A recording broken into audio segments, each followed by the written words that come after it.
আচ্ছা ভাই, এখনকার কোনো গাড়ি পাওয়া যাবে না? না দাদা, বাস তো সে সকাল 9টায় ছাড়বে। এখন ট্রাক বা মালগাড়ি ছাড়া আর কিছুই পাবেন না। দাদা, বাথরুমটা কোন দিকে? যান গিয়ে সাইডে করে দেন। সাবধান লেগে এত করে বলছি তাড়াতাড়ি বেড়া তাড়াতাড়ি বেড়া, ম্যাডামের বেড়ানি হচ্ছে না। 10টায় বাস, 9:55 বেজে গেল, তাড়াতাড়ি চ।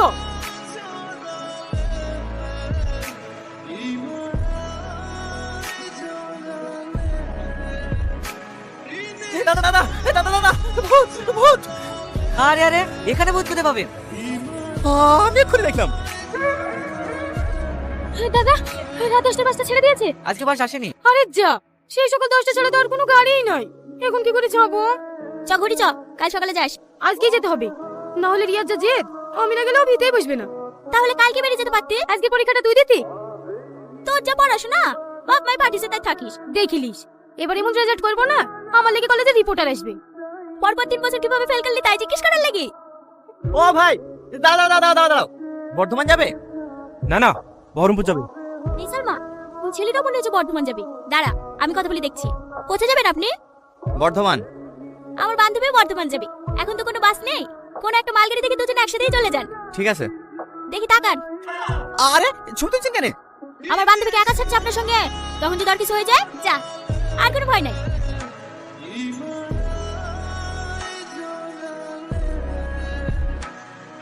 কি হলো, কি এত কাছে চলে আসেন কেন?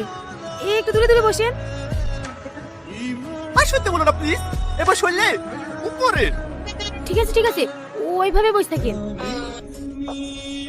কত জোরে জোরে নিঃশ্বাস ফেলছেন কেন? আসতে ফেলতে পারছেন না? ড্রাইভার ড্রাইভার, গাড়ি থামাও।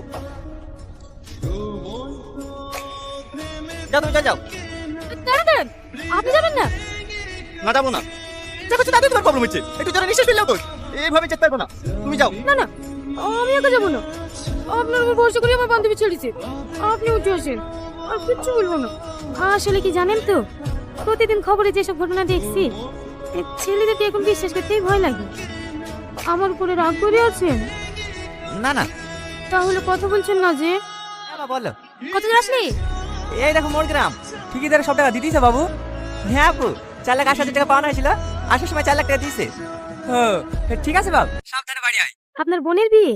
হ্যাঁ, 3 দিন বাদ দিয়ে বিয়ে, হওয়ার জন্য তার বাড়ি আসলাম। আরে সবাই আপনাকে অনেক ভালোবাসে তাই না? হ্যাঁ, আজ 3 বছর পর বাড়ি ফিরছি তো। আপনি 3 বছর পর বাড়ি ফিরছেন? হ্যাঁ।